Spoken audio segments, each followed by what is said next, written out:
Hey guys, it's Ryan here with HobbiesofaMan. Let's get in today. We're doing another comic book review. It's been a while since I did any normal books, discussions on the channel. So it's nice to get back to this. I had thought that I was going to get started last week, but then I've just been super busy with stuff and I haven't been able to get around to it until today. So we are back on the grind. We're going to start doing videos every day again for as long as I possibly can. I might not actually be able to keep it up completely because I have to move at the end of June, so we'll see. But hopefully it works out. But today we're looking at the Energon Universe 2025 special. This was the free comic book day book by Skybound/Image, and it looks like this. It's a full, full spread cover, I guess. So it's a continuous cover, and here is what the full image looks like. I took a picture of it on my desk, so if it's not perfect, I apologize.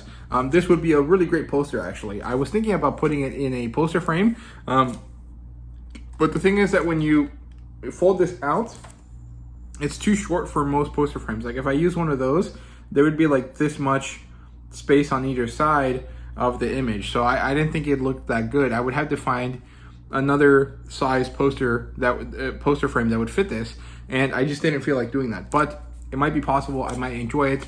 I might actually do it because I really like how this looks. It's Hound and Clutch, and they look really great together. So the Energon Universe special has 3 stories in it.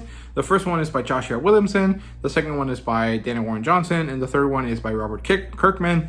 And these guys are kind of like the main players in the Energon universe, right? DWJ, or Dana Warren Johnson, might actually stop soon because he said he was only going to do 24 issues of Transformers, right? So that gap is closing quickly, and I don't know if he's going to continue on from there. He might do, because he seems to have been able to work out other projects around his time working on Transformers, so we'll see if that happens or not. But I might actually end up jumping off after issue 24, assuming it ends all right? So we'll see. But that's really all there is to it. So each of these stories is pretty short. However, the biggest one is the Joshua Williamson G.I. Joe story, although it is mostly still a Transformers story. So it opens up with Hound explaining that he recently woke up on Earth, that he had managed to become a scout for the Autobot forces, that he was out in space, and that he actually ended up crashing on Earth. He realized that this place was beautiful,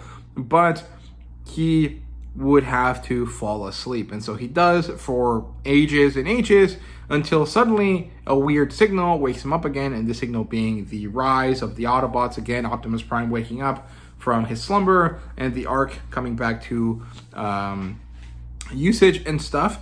And as he realizes this, he finds a person. He finds a soldier just like him, right? And this turns out to be this guy Clutch, and he needs Energon. Clutch is mad that the robot basically stole him or something, and he gets mad at it. And when he asks for Energon, Clutch just kind of automatically says, no, I'm not going to give it to you. And this is because he thinks that the Transformers as a whole have hurt people, right? He doesn't distinguish between Autobots and Decepticons because, well, most people don't know that there is a difference, right? And so he throws an Energon bomb at Hound, and it blows him up. Hound is hurt, and as he's hurt, he tells Clutch, why did you do this? Oh, I only wanted to talk. And Clutch immediately realizes that he was in the wrong. He kind of apologizes and then helps Clutch transform back into a car mode and takes him to this guy called Tracker for repairs. This guy ends up not being surprised about the fact that there's transforming robot people, and he chats with Clutch about G.I. Joe, right? It turns out that Tracker could fit into the G.I. Joe operation or the team, but he doesn't really want to. He prefers to work solo, right? And they talk as Hound is being repaired, and then suddenly Hound warns them there is an incoming attack, and it turns out that it's Ravager, the dog guy that comes out of Shockwave, right? Or sorry, Soundwave, that comes out of Soundwave, and they get him to retreat. Mostly Hound kicks him, and this scares Ravager enough to run away. And then Hound and Clutch ride off into the sunset as Tracker goes off in a different direction.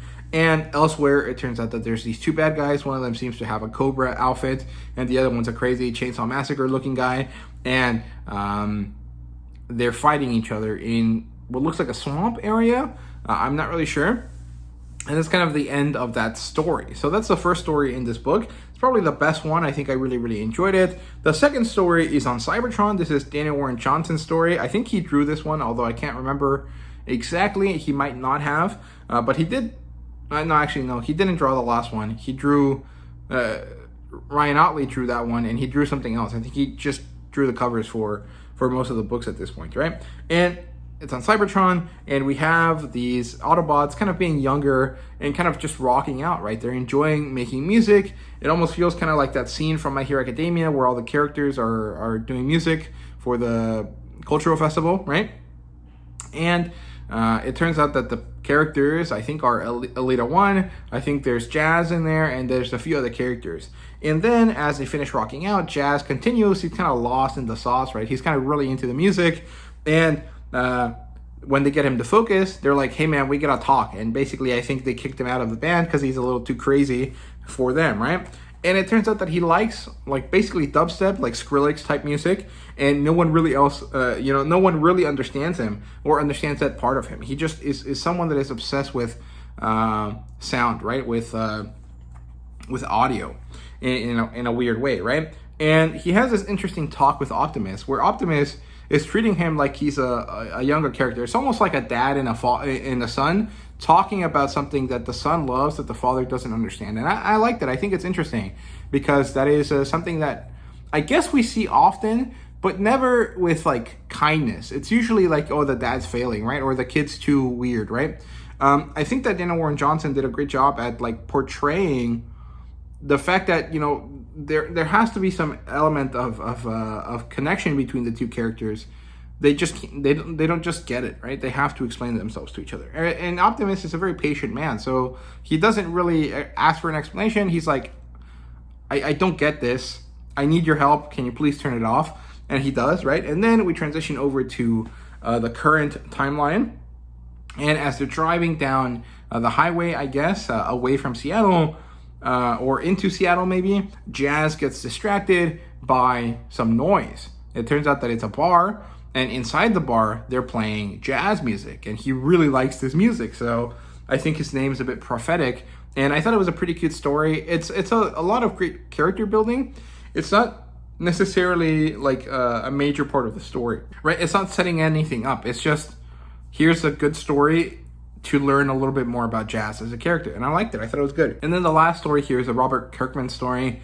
And this one's probably the worst one. I just didn't really get it. Mostly because I'm not reading Void Rivals, but also because it just feels kind of like a lot of talking and not a lot of doing anything, right? It's literally talking heads because the Quintessons on Quintessa look like giant talking heads, right? And they all seem to have different aspects to them, different faces. And as they're arguing over something, we see that there's this Autobot character that has managed to escape the prison that they're in, and he's leading other robot characters, other Transformer type characters, out of this place, right? And he's trying to basically lead this rebellion out of this cage, right? When the Quintessons get alerted about this, they kind of shut off, and they don't really pay attention to it. They kind of move away from it.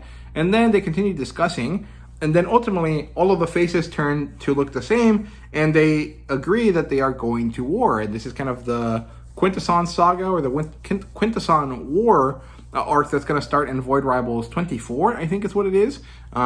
So that's exciting, I guess, but I don't really keep up with it. I don't really care. I just like the Transformer stuff. I would read the G.I. Joe stuff, but I would have to be gifted it to me, or I would have to find a way to get it for free. I wouldn't want to pay for it because I'm not really a G.I. Joe guy. I like the movies. I think they were fun. I would like to watch the TV show again. I did enjoy watching it as a child, but it's not something that it's like super duper interesting to me, right?